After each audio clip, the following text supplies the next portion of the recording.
Now,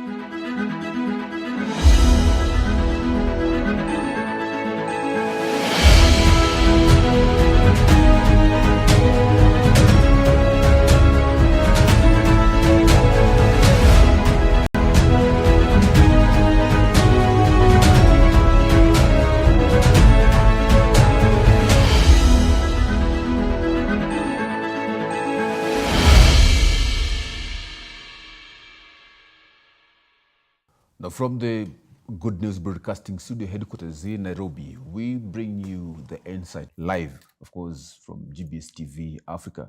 My name is Eugene Ochieng Kwach, and of course, every Friday, we bring to you in an unprecedented way the Insight, where we bring to you, of course, bring your breast to political issues and current affairs, and of course, through the eyes of different political commentators and pundits. Now, tonight, we want to delve into a discussion about democracy. Well, getting to learn what really democracy is, getting to understand the depths and the state of democracy, not only in Kenya, but we will be looking into Africa and, of course, talking about the democracy, the state of democracy in the whole world.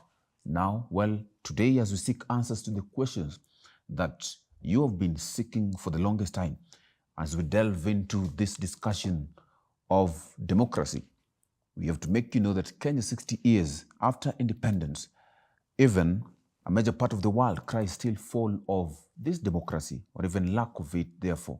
And of course, this, as we discuss it through the eyes of young political commentators tonight.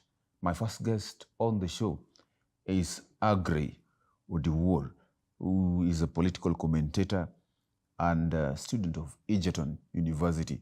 Thank you so much, Aggrey, for joining this conversation tonight. We also have my second guest, Jim Kelly Otieno.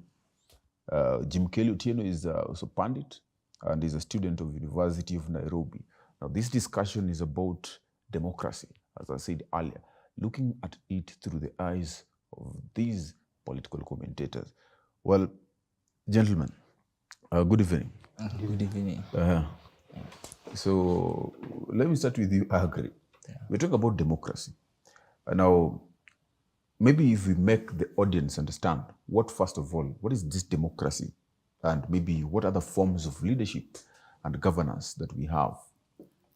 Yeah, in simplest terms, democracy is known as the government of the people, for the people, and by the people, as quoted by Abraham Lincoln. Yeah, it's a government where the citizens of a country goes to the polls to elect their own leaders, as witnessed in Kenya in the past month, the month of August. Yeah, but besides that, we also have other forms of government, like the monarchical government, like the one in Britain. Yeah, where the former monarch was the Queen Elizabeth, and was taken over by the son. Yeah. Then we also have the dictatorial government. Yeah, like in the world, you have different dictators. For example, Daltu Mugabe of Zimbabwe, who was a world dictator. Yeah, and we have Adolf Hitler, and even the one of Uganda, I believe is a dictator. But not quite. Is it really a dictator? Let me get the view from you, Jim Kelly. Yeah. Was the man from Uganda, or is the man from Uganda, Museveni, really a dictator? Because Museveni, we know that elections do happen in Uganda.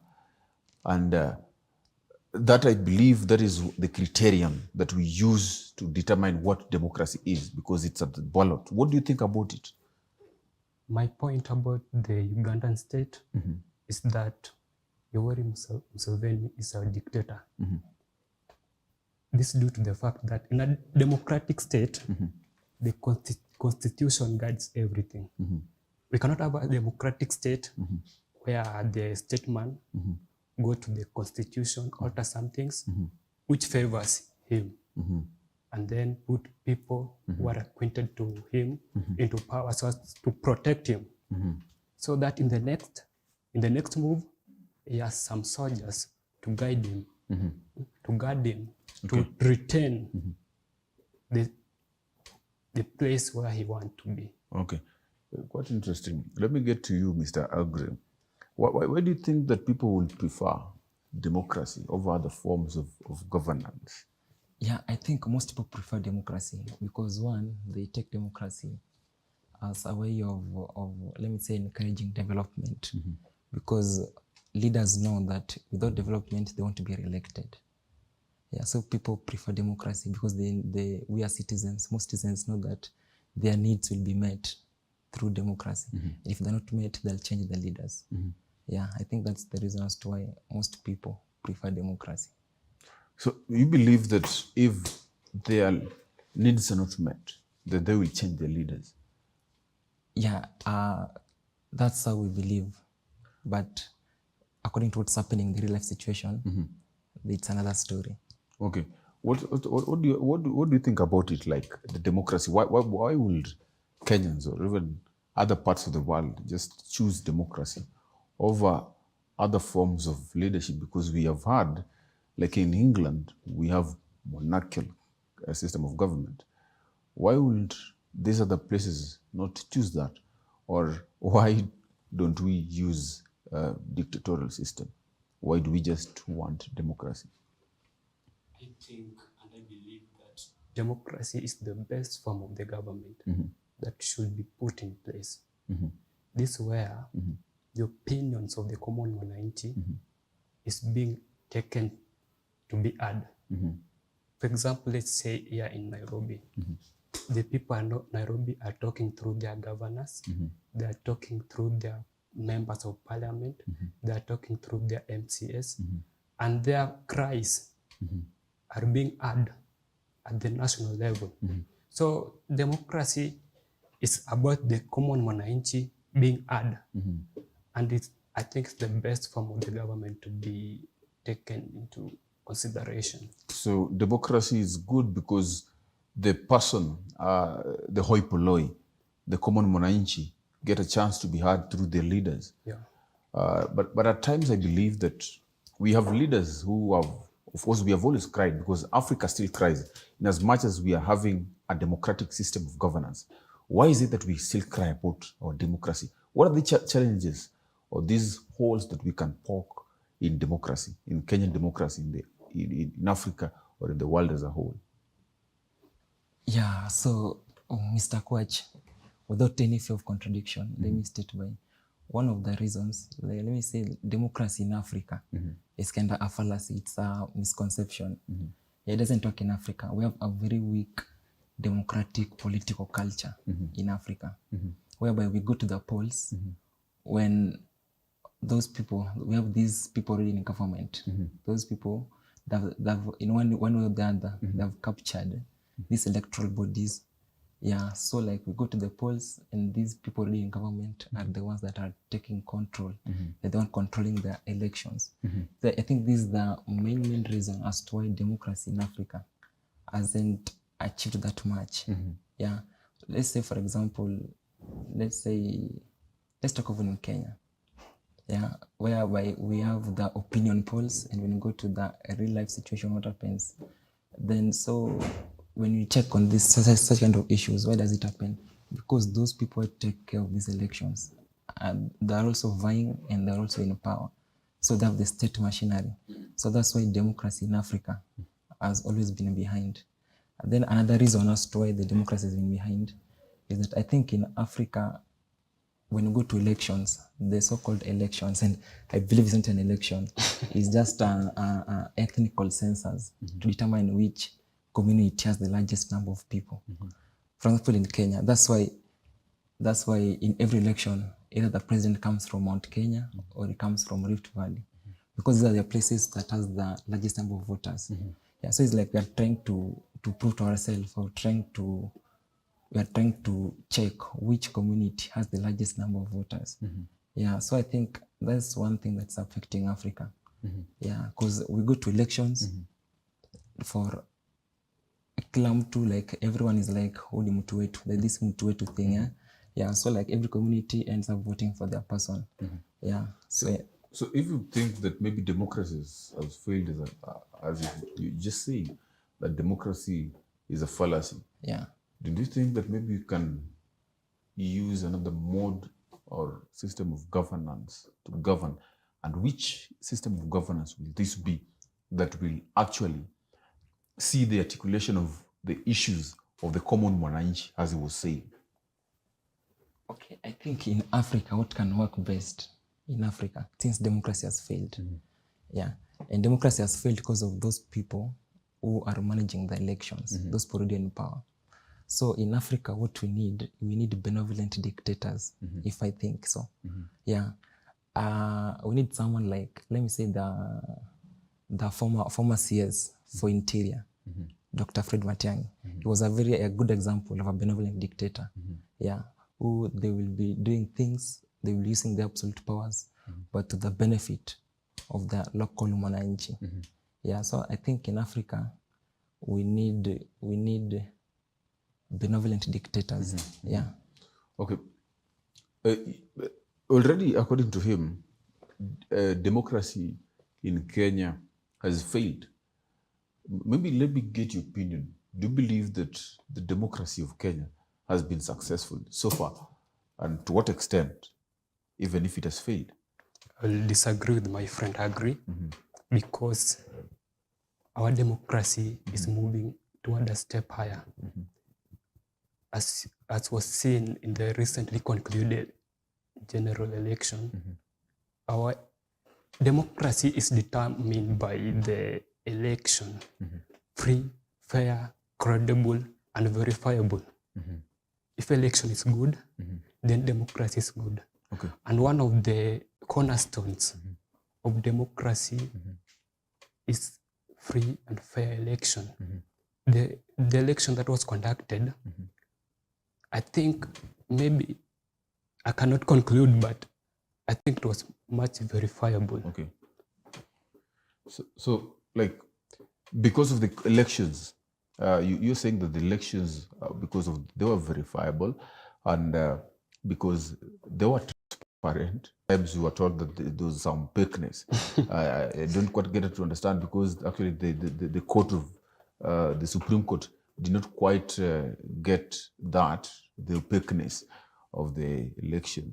So as you disagree with him, what do you think, how successful has been the democracy actually in Kenya, or even in Africa? What are the gains that democracy has made? So we are not at the tip, but we are moving. Democracy is taking roots in Kenya.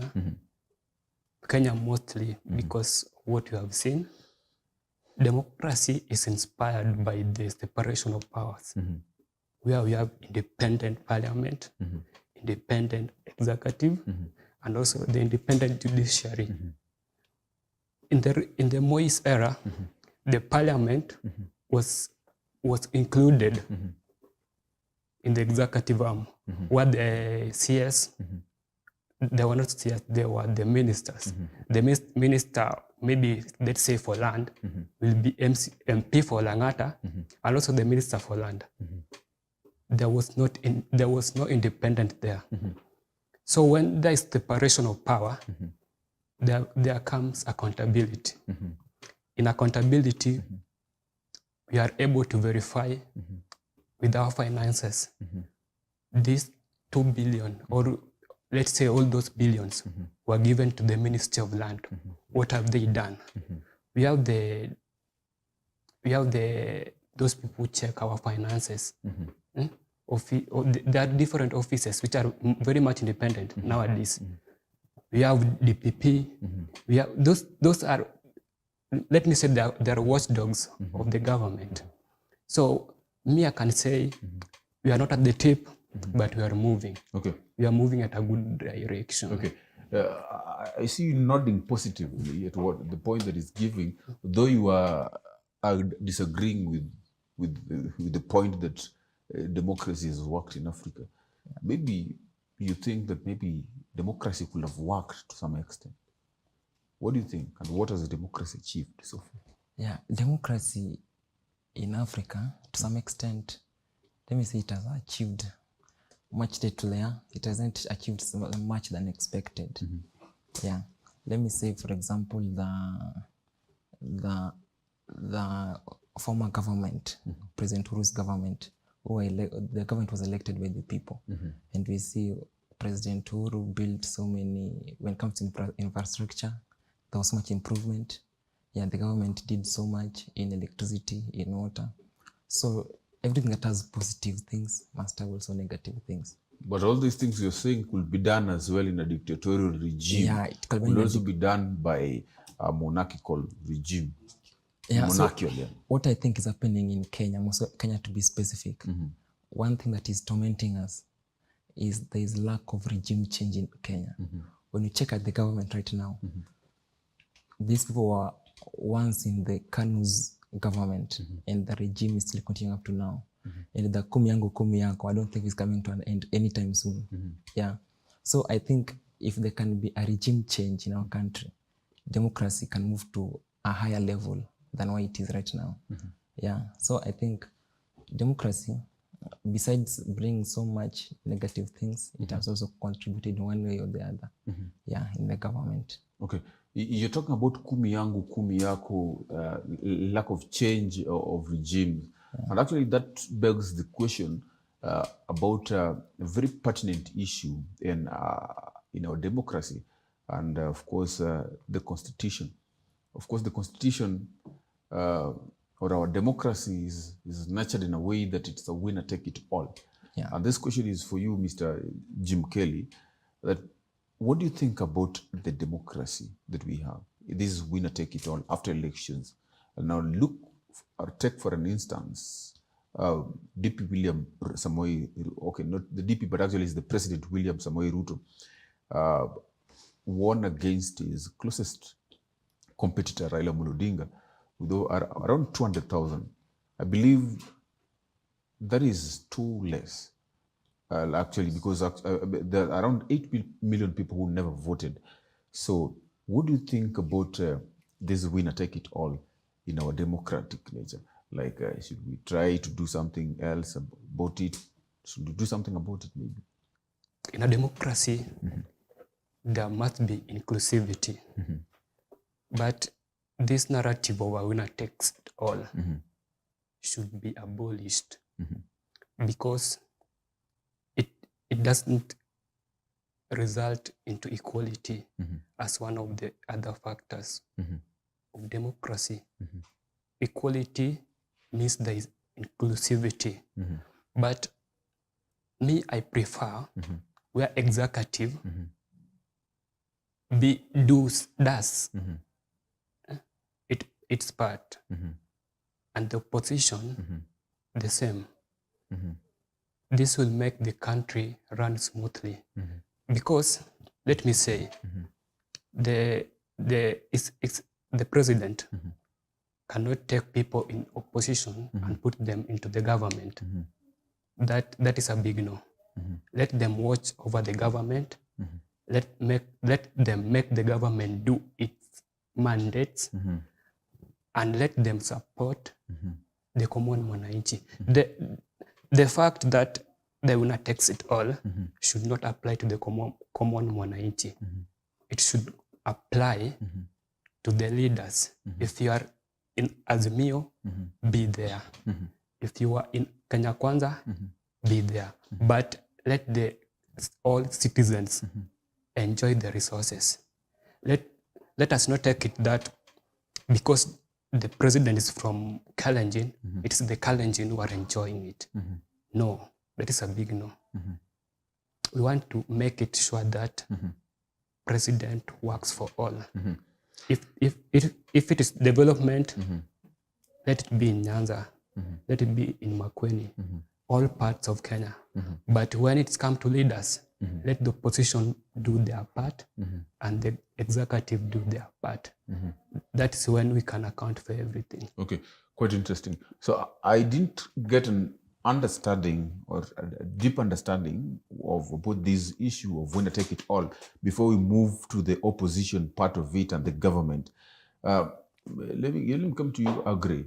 What do you think about the winner take it all? Do you think it is something that actually we can do we do something about it, or it's part of democracy and it's okay?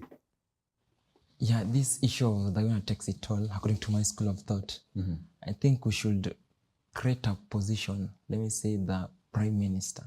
Because, for example, let's say the just concluded general election, where the winner had around 7.1 million votes, the second person had 6.9.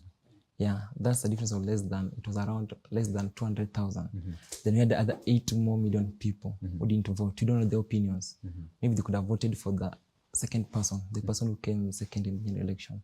So I think for all our views, all our demands, all our grievances to be met, we should have a position, let me say the prime minister, so that after the elections, the winner takes the presidency, then the second person takes the prime minister. Then now the third and third, fourth, and etc. takes maybe the opposition.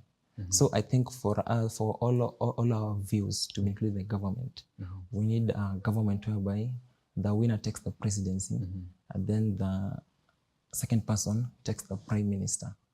Then, then I think as we create that position of prime minister, there are other positions that we should do away with, like the women representative. Because, for example, where I studied in Nakuru, Egerton, where we have governor is a woman, the senator is a woman, and most MCs are women, meaning women have shown that they're also capable of going for these positions. So I think we should do with such kind of positions like women representatives. Yeah, because when you check at the population of India and the population of Kenya, India has a larger population than Kenya, but Kenya we have so many representatives than India, meaning that there's a lot of public funds that are going to waste. Yeah, so I think such kind of positions, as we create those ones on top, so that majority of the people can be accommodated in the government, yeah, which is the prime minister and the president. We should do away with such kind of positions like women rep, because women have now shown that they're also capable of going for these positions. Yeah, and I think that might help. Okay. Yeah. Generally, so if we remove maybe or create another position of the prime minister, now how will they work together? How will they work together? Like, these are people who are contending against each other. Yeah. Is it even possible for maybe, imagine a Raila-Ruto government? These people have been contending against each other. Yeah, so when you check at these two people, yeah, let me say, for example, the president, William Ruto, and former Prime Minister Raila Odinga, these people, the fact that they were contesting against each other doesn't mean that they had different ideologies. All of them meant well for Kenya. All of them wanted to create jobs for Kenya. No, they had different ideologies. Yeah, maybe one had bottom up. One had bottom up. One had the trickle down. One was staunchly in the trickle down economics, and actually he had no issue with it. Now, who will determine the kind of ideology that will be used in a government? Because I believe when you look at the Grand Coalition government in 2007, that was formed after the 2007-2008 post-election violence, there was always a back and forth between the president then and even the prime minister, and even a vice president, Kalonzo Musyoka, then, of who was more superior than the other. Now, how will all this play? If suppose we had a person as a president, and of course another as prime minister, these people contending for the same position, and imagine one was crying foul of being denied the chance to be the president of Kenya in that election. How will they work? Yeah, so this is very simple, Mr. Kwache. So when we have a prime minister and we have a president, these people they were let me say competitors, yeah, in the election. So one takes the prime minister, then the winner took the presidency. I think the prime minister, since all of them have somehow similar access to government, to the system of the government, there'll be less corruption, because there's no way I will allow the president to do something that's against the law. And there's no way the president will allow the prime minister to do something against the law. This is different when we have a president and we have an opposition. You know, the only problem with the opposition is that the government, ruling government, always feel that opposition maybe wants much more than what it necessarily deserves. And the opposition also feels that the government maybe is taking much more than what they deserve. Okay. We're actually going for a short break, but of course, when we come back, we'll be talking about the importance of opposition now, the opposition politics in a government, in checks and balances, and of course, the insights in government generally. Now, this is GBS of the Insight. 21144 is our SMS line at Eugene Ochieng at GBS TV Africa. And that is where you can find us at various social media platforms. So we're going for a short break, but we'll be right back.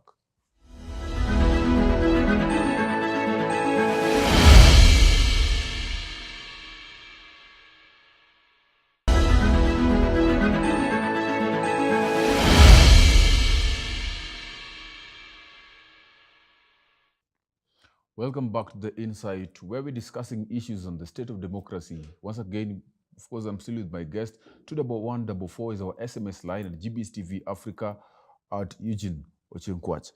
Jim Kelly, we are looking at the opposition, the importance of opposition in a democratic system. What is its importance? Is there even need for an opposition? Yeah, a democratic country needs that opposition for it to run.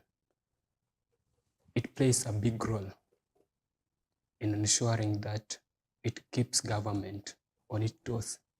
It acts as a watchdog to the deeds of the government. It is very bad to include the opposition in the government simply because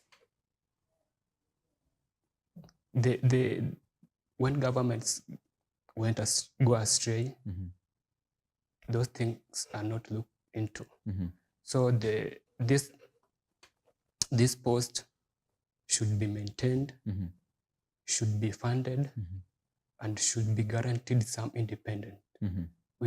I think I propose that the government should provide the opposition leader or a leader with the finances that it needs to run its course. Okay. Yeah. So when they have these funds, they have the security, they have all those people on board, their money, their finances can be accounted for, then they can do their work. So imagine a situation where this part does not have money, they want to run their errands. How will it work? Surely it will fail. That is why most of African opposition has failed terribly, because that fund is needed. They need securities. You cannot go against a government which has the army, has those everything, and you want to criticize them that this and this and this. You look for your life.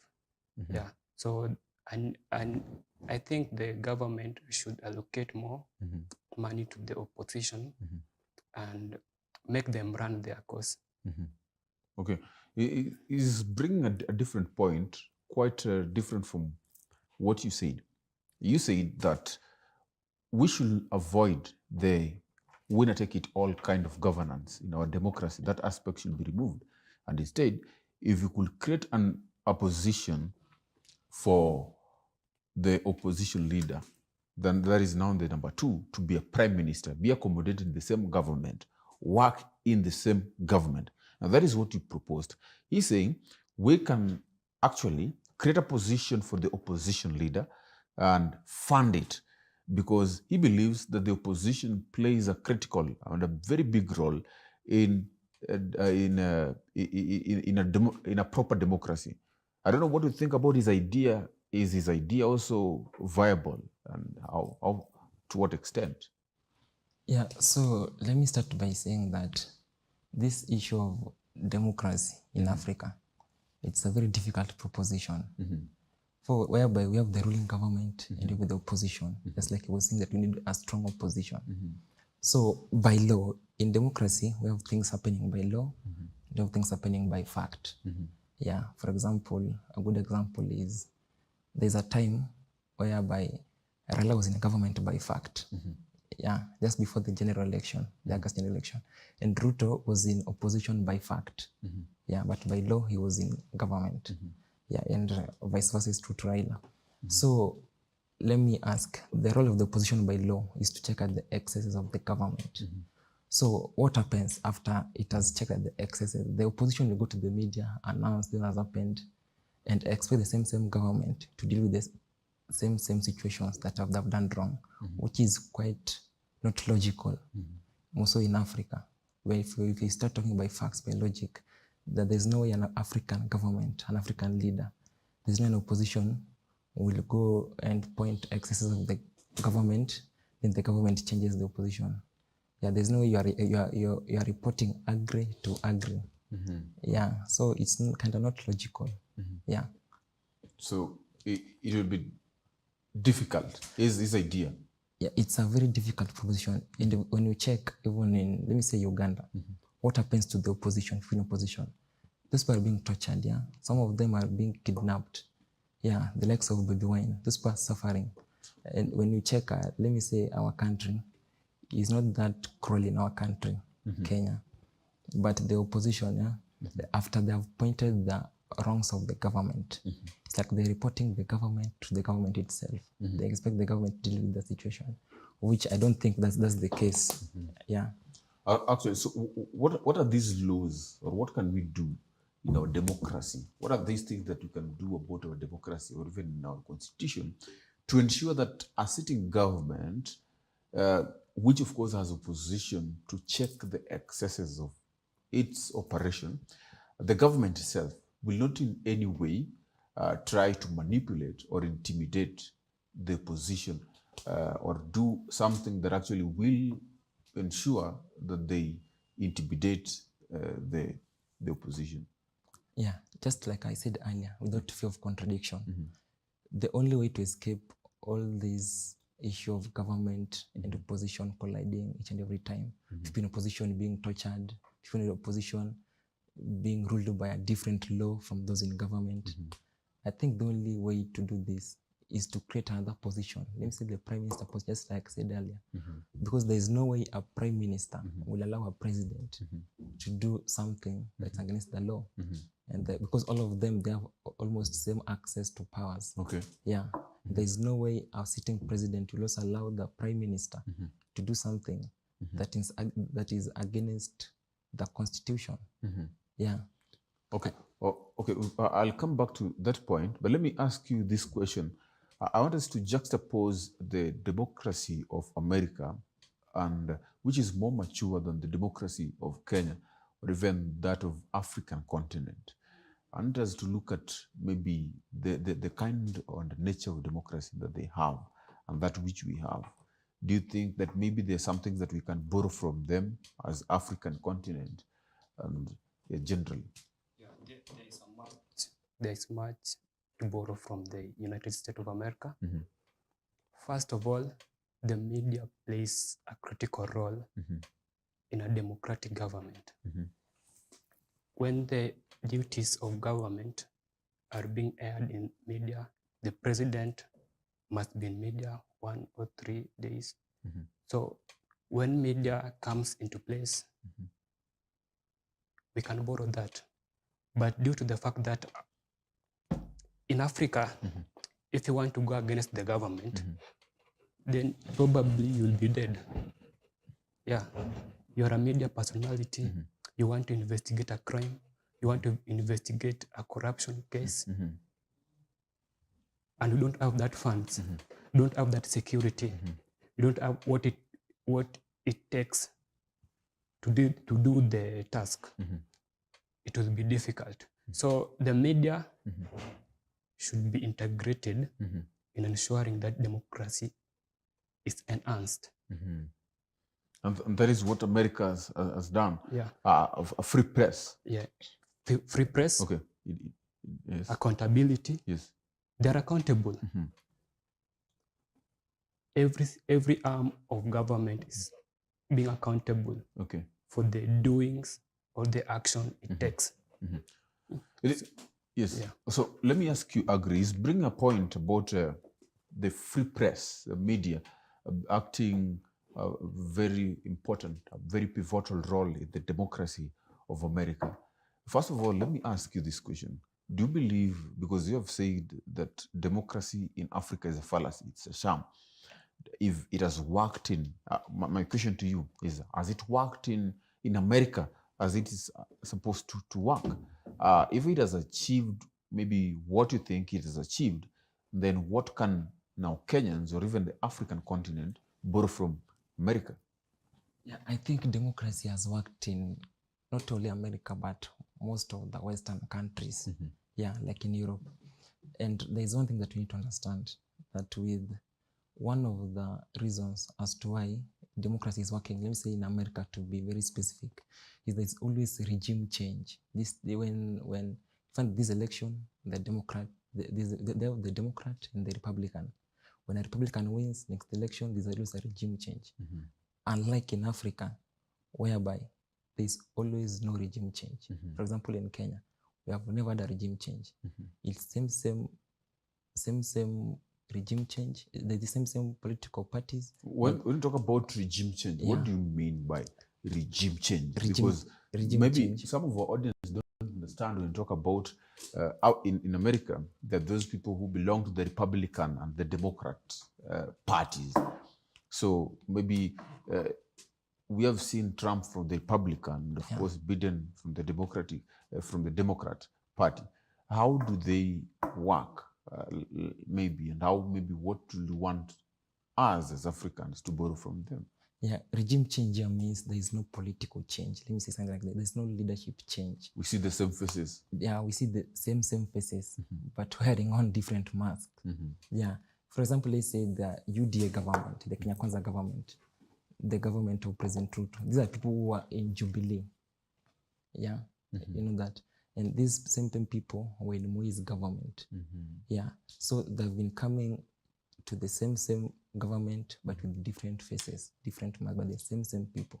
When you look at USA, we have the Republican and Democrat. Yeah, so there's always interchange between these two political parties, unlike in Africa, and to be specific, Kenya. Yeah, so that's why I'm saying there's no regime change in Africa. And this is the main reason as to why there's no regime change is because those who are already sitting in power, the elites who are already in power, take control of elections. Yeah. So I think if we can develop a system whereby those who are in power don't take control of elections, then we can have a regime change. Yeah. Wow. Kind of interesting, because he's talking about media, the media being free from intimidation by the American government.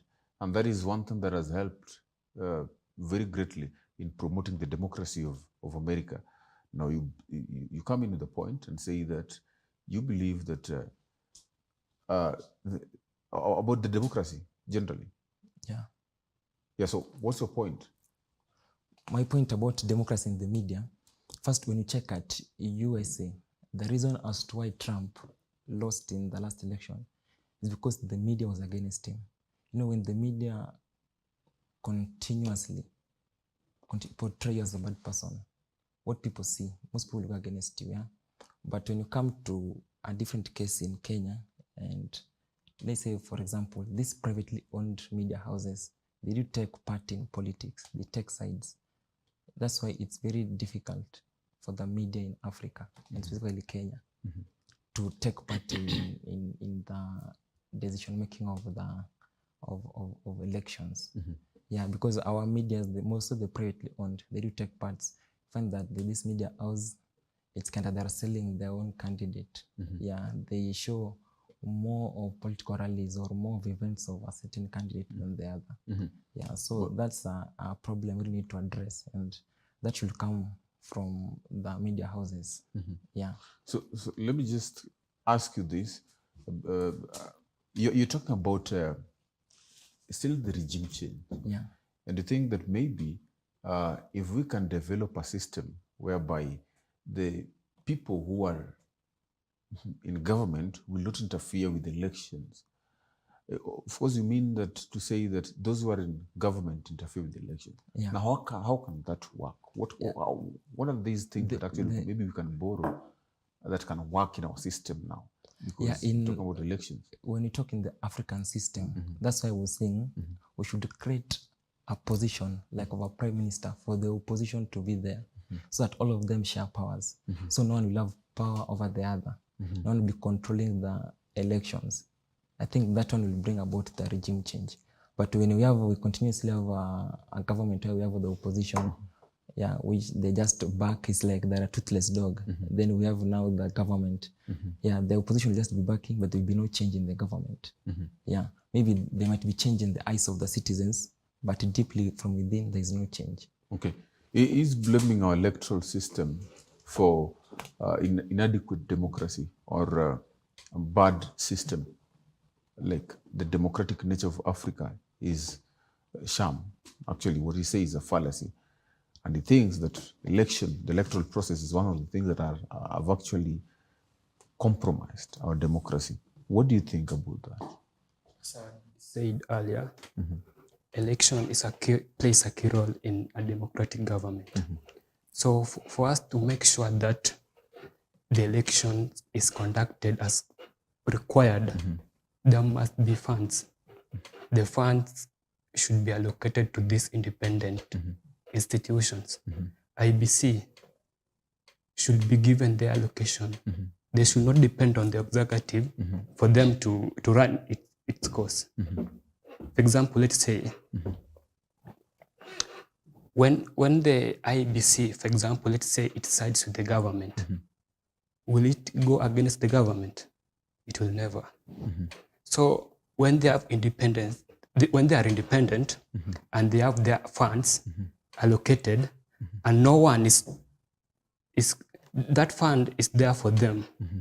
No one is to be contacted.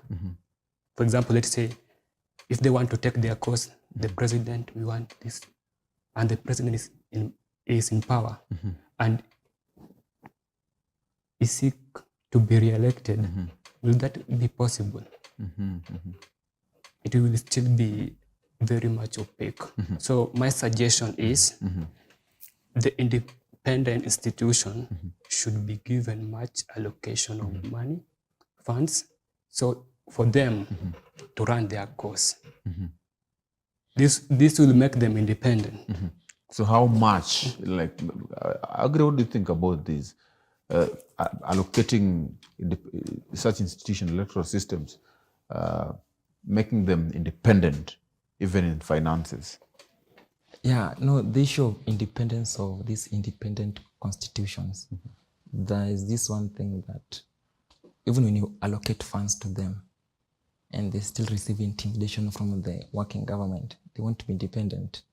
So I think it's just an issue of the independent constitution to stay firm to their duty and their cause. And also the working government should avoid interference. They should not interfere with the independence of the constitution or of other institutions. So I think the issue of just allocating funds to them won't be enough, because someone can still give you funds and they still control you, which won't be of any effect or won't be of any benefit. So I think it's just a personal responsibility that the working government should stop interfering with the independent constitutions. And the independent constitutions should also adhere to the oath of office that they took. They should stand firm. They should not be used as a tool of corruption. Okay, thank you. So maybe if I ask you about it, we talked about the media, now the press. Now, how is it significant in democracy? How has it played a role? What roles actually has it played in now the Kenyan democracy or in the African continent? Because according to you, what we should actually borrow and from America in our democracy is free press. Now, the press that we have, how has it contributed to democracy, or has it failed? Or what should we change? I think to some extent our press have failed us. They have been taking parts, like my friend Agri had said. They have been taking sides because most of them are owned by this politician. If I own a TV station and I'm the president, will it air the opposition views it want? So the media has failed us. Let me say so, because they are not doing their part. They are not doing their part simply because of intimidation. There are some anchors who are being intimidated. We have good investigative journalists, but due to intimidation, harassment, and lack of access to these places, you cannot access some places. As a journalist, you'll be told, stay away. We are having our secret meeting, so be outside. No one knows what they were discussing. The country does not know what they were discussing, and media should be the one who sheds light on what they were discussing. They should bring to the people so that the public opinion should be upheld. Okay. We're taking another break, but when we come back, I'd love us to maybe talk about the American electoral college system, which is actually working in some of our colleges, actually most of the colleges, according to the bill that was passed by the Parliament 2016, that was proposed by Aden Duale. That was a bill by 2016. Now we're going to also to delve into that, where we need delegates to choose our leaders at the university. How is that working? Is that even promoting democracy as we look at it? Because we believe that America has got a more mature democracy than ours. If we were to use such a system of governance, of delegates, will that be really democratic, or how will it go along? Is it democracy still? Now, we're taking this short break. 21144 is our SMS line at GBS TV Africa at Eugene Ochieng Kwach.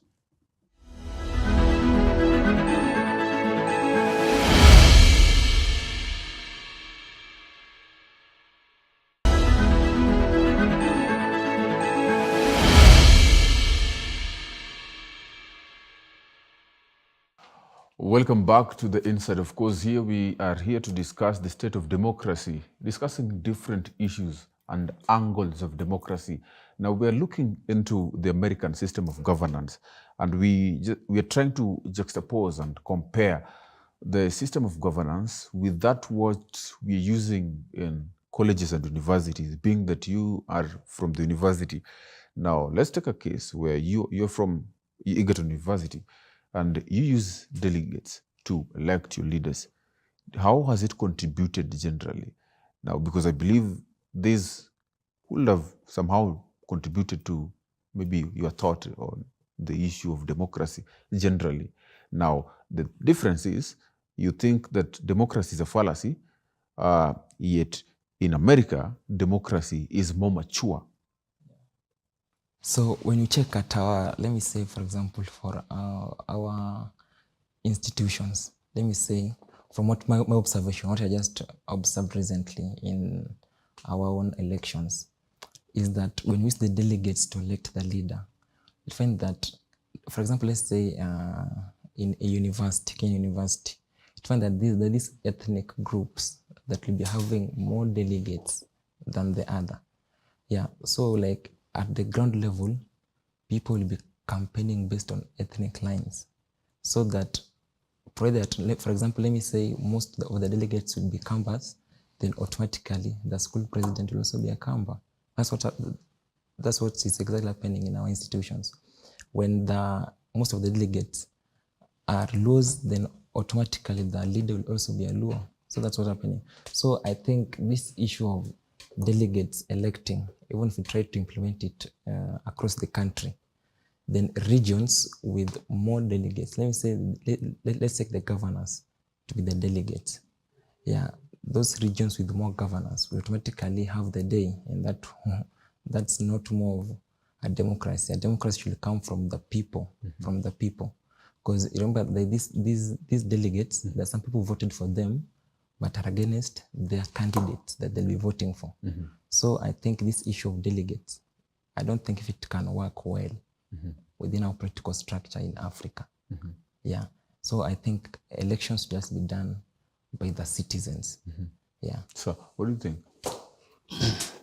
I'm also against the electoral college thing because there are some places, let's say Nakuru, they are cosmopolitan. Let's say Nairobi, cosmopolitan. But you'll find that maybe the majority there, they are Baluya. The majority there are the Luo. So when, in the case of electing the governor, automatically it will come from that ethnic group. So this thing of electoral colleges should be dealt with countries which have mature, like the American. Like I said, we are heading, but we are not there. So let us use what we have to get what we don't have. So the electoral thing should not apply in our country. Oh, okay. Let's shift to another conversation, still on democracy, but this time I want to know how democracy has contributed to the developmental agenda in this country or the world.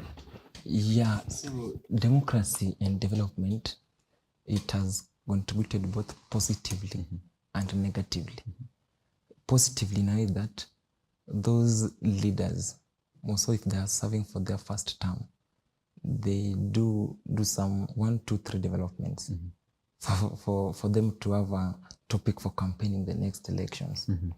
But once again, you also see that these leaders, they don't serve people equally. Because we know very well that this region didn't vote for me, this one voted for me. So even that the president does so much development agenda in one region than the other. Yeah, so I think democracy, it has contributed both positively and negatively when it comes to development. Positively in a way that in the leaders, they do some 1, 2, 3. Let me say they build some schools or maybe some hospitals. But another again, in the negative part is that there's some biasness when it comes to development. Yeah, what a president does in his home county is not what he does in the home county of the opposition or those who are opposing him. Yeah, so I think that's how the situation is. Yeah. So what do you think about democracy and developmental agenda? It is because of democracy that we have our Constitution 2010. The Constitution 2010 has 47 counties. In our counties, they are being allocated money for the development. So you cannot compare the Kenya in the Moi era and the Kenya in the 2010 Constitution. There is much that has taken place in terms of development. Even though we have not reached where we want, but development has taken place to some extent. Because the places like Turkana, those places, they now have the governors. The governor there, for example, let me say, if they're opposing the government, they will not oppose the governor. The governor will work for them well. They will provide for what they need, will provide for their needs. But the fact that I think the national government should allocate more money to them. But we have not dealt with this corruption thing. The corruption thing is eating the money slowly.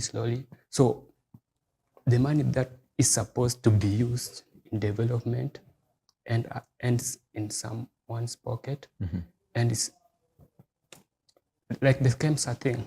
The drug has been allocated to the counties. The people cannot have the access to those medicines because there's corruption there.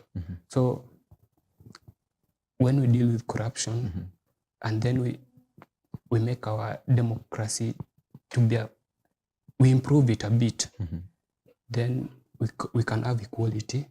Equality in the sense that if Mandera is receiving this, Migori should the same.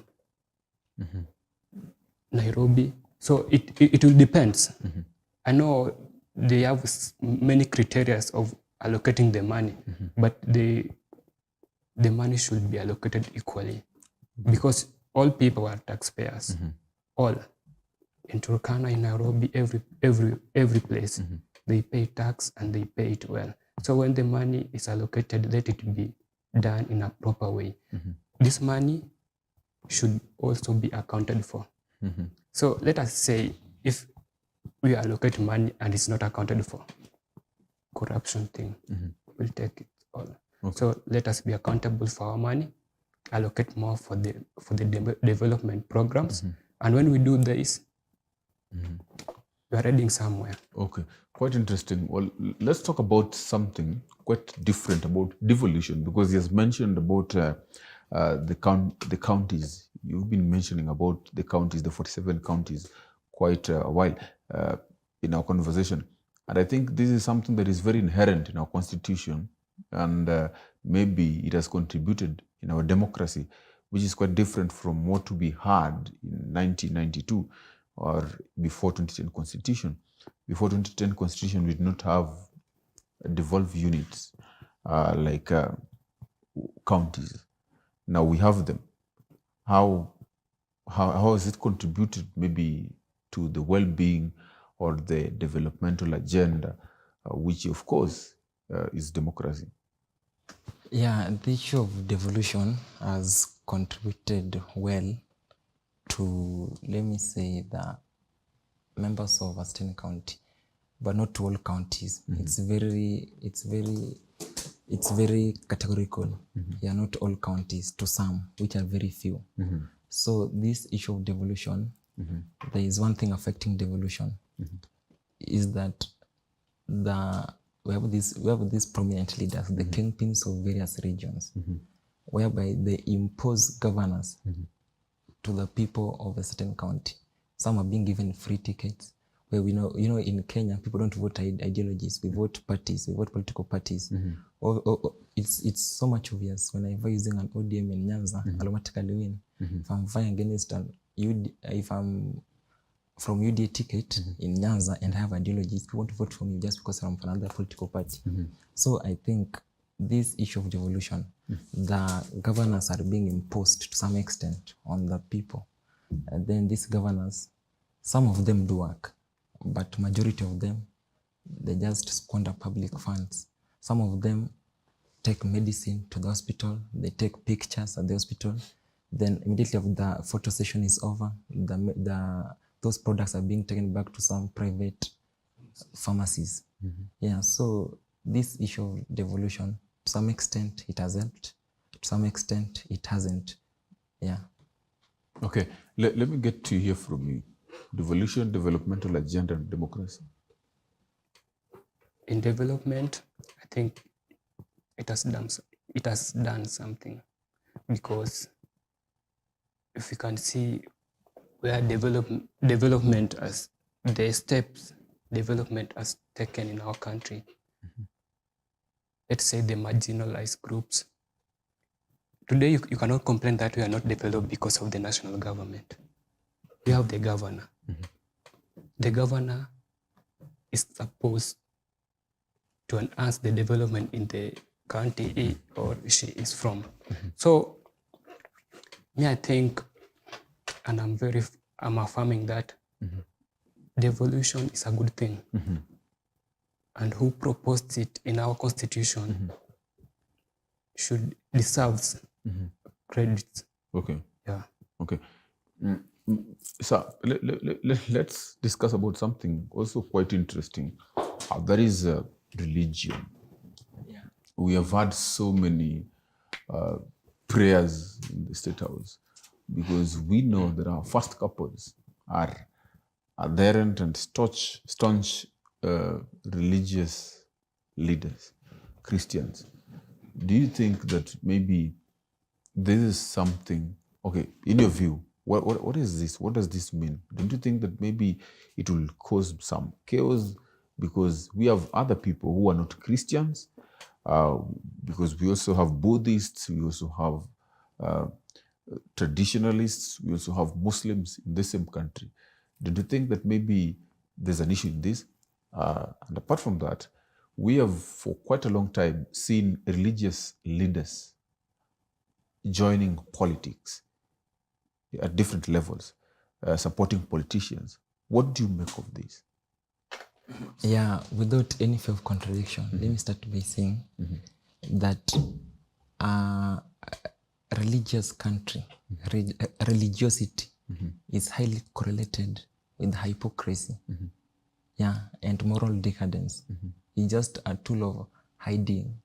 So when you look at Africa, before even touching Kenya, in this 21st century, it's very easy to rob an African man using a Bible than using a gun. Yeah, it's very much easy. So when you check on the religion in Africa, it's one thing that has really dragged Africa behind. Yeah, because first, not that I'm against religion, I'm not against religion that much, but let me say that this thing is something that was imposed on us by our colonizers. Yeah, because before the colonizers came, we didn't have something like Christianity, like Muslims, and Buddhists and stuff. So these are the things that were imposed to us by our colonizers, so that we could not maybe at one point or the other revenge on them. Yeah. So like, let me say, those people, after they acquired our land, after they raped our women, after they forced us to forced labor, after they subjected us to forced labor, they then brought religion and told us that for us to inherit the kingdom of God, we have to forgive them all those that have committed to us. We have to worship their God. So this religion thing has been a tool of hypocrisy, in the government, even in the Kenyan government. And when you check, let me say, for example, there is a place in Nakuru, or maybe Kenya, whereby for every 100 meters you walk, there's a very well-built church. But for every 3 kilometers you walk, there's no industry. You know why? Because we believe in religion. In short, religion is for the hopeless, for the clueless, and for the lazy who believes in some false hope. Yeah. So I think this issue of conducting religions, even in state house, is not a good thing. Because Kenya, we have so many religions. Yeah, we can't just be categorical and start worshiping, using Christianity. What about the other religions? So I think this is not a good idea, this issue of religion. And we as Africans, we must address this immediately. Yeah. So do you share the same ideas? Religion plus state is a perfect corruption. Yeah. You know, most people believe in our church leaders. Most of our people have faith. It is faith that robs us our minerals as Africa. It is faith that made us go into slavery. It is those things that they imposed on us, and they put them into our minds so that we cannot revenge them. So I'm saying that the state should be state and religion, the religion. Okay. Yeah. Interesting. I want us to talk about something else, still about democracy.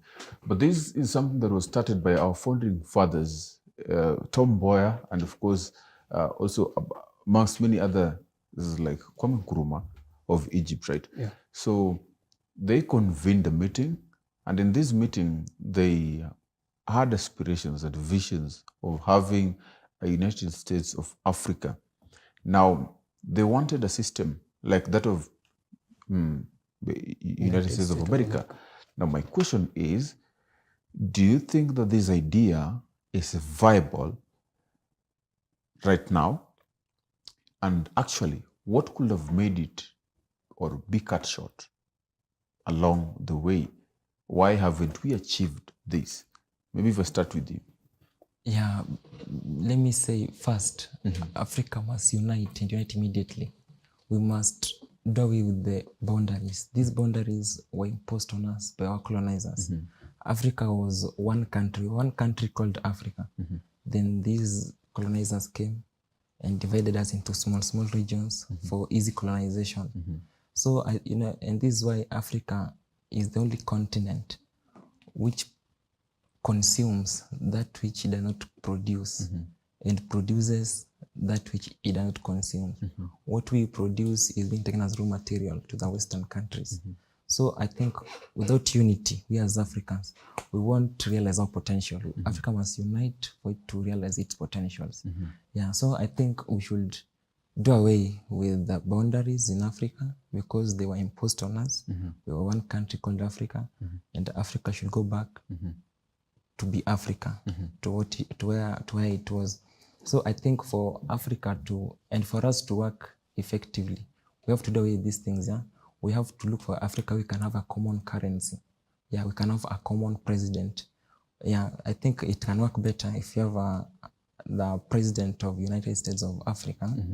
Then these countries like Kenya and stuff, we have, let me say, the ministers, let me say something like that, the delegates. Whereby now the president of Kenya is a delegate, or is maybe a minister.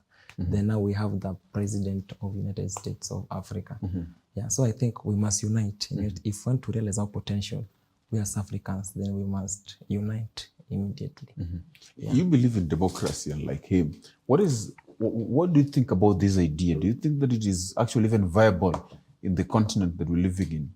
Under what circumstances is it viable? The United States of Africa is so much viable. We have the raw materials. For example, Kenya. Kenya is the number 3 exporter of tea in the world. We have DRC Congo. The minerals that comes from that state is quite much. So this is a thing that was started by our leaders. Some of them have died. People like Mandela, people like the Tom Mboya. These were people who have the tyranny of good minds. They had that brain. But in this era, no one is touching about that thing. No one is talking about the United States of Africa. No one is even concerned. Each state is concerned with its own problem or challenges. So the African Union should have a conference, a meeting, and impose this thing onto the African and tell them that we have what it takes. We want one currency. We want to harness all our products. Let us say South Africa has minerals. Kenya has teas and all those pyrethrum. We can produce them here. We can create jobs. More and more young people. You know, the job thing is a quagmire in our nation. The job is not there simply because there are no industry for people to work. So when these industries are created, more jobs will be created, employment is there, crime will reduce. Okay, let me ask you, Agri. Why aren't we having such conversations in Africa to unite Africa as a whole, as a continent? And when we start having these conversations, at what point do we as Kenyans agree to unite with a country like Uganda that people believe is not democratic? What will make Kenya want to unite with Uganda to be the same country? I think one of the reasons as to why we must unite, one thing they're not telling us is that the Western countries, they need Africa more than Africa needs them. Because in Africa, we produce enough for us. So it's time that we as the African leaders, they must have some common interest for the people. So that in a way that what's produced in Kenya, we can export it to Egypt. What's produced in DRC is one of the richest in natural resources. It's being exported to Kenya and to Uganda. Yeah, so I think the moment it's easy to conquer those who are divided than those who are united. Yeah, so one of the reasons as to why we have been conquered, mentally, is because we are divided, we as Africans. Yeah, like our leaders, they have their own personal interest instead of interest of the people. Okay, gentlemen. Thank you so much. It has been indeed a great conversation. I'll just let each one of you maybe make the parting shot, even as we close this show. I'll start with you, Mr. Jim. Okay. I want to reiterate that we are heading somewhere in democracy, even though the work is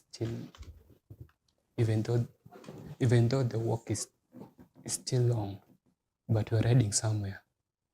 The same case with the multi-party thing. We achieved it in 1992. It was not there, but we achieved it. The same thing will be achieved, but it is a process. It's not an event. It's not a one-day event. There must be struggles for us to reach there. There must be input. There must be people and leaders devoted to make sure that Africa is driven toward a democratic state. So I think we are heading somewhere. Yeah. Agree. Yeah, as I'm finishing, let me say that we as Africans, we must define ourselves using our traditions, values, customs, and beliefs. Let us not be eroded by westernization. Let us stick to what Africa was. Yeah, let us be united so that we can realize our potential. Yeah, that's all I can tell Africans. Ladies and gentlemen, it has been a great conversation on the insight. Listening to such conversations from the young commentators, Agri from Electoral University, and of course, he is from University of Nairobi. Well, thank you so much, gentlemen, again for accepting my invite for this conversation. This has been the insight where we discuss matters, politics, and the issues that affect you one-on-one. And of course, through making you understanding this in elucidating and largely dissecting these issues, we have always brought different stakeholders to help us in delving into such hot topics. Well, it has been the state of democracy as we discuss the state of democracy in Kenya and even beyond. Thank you so much for staying with us. On behalf of everyone who has made this a success, I want to wish you a good Friday and a good night.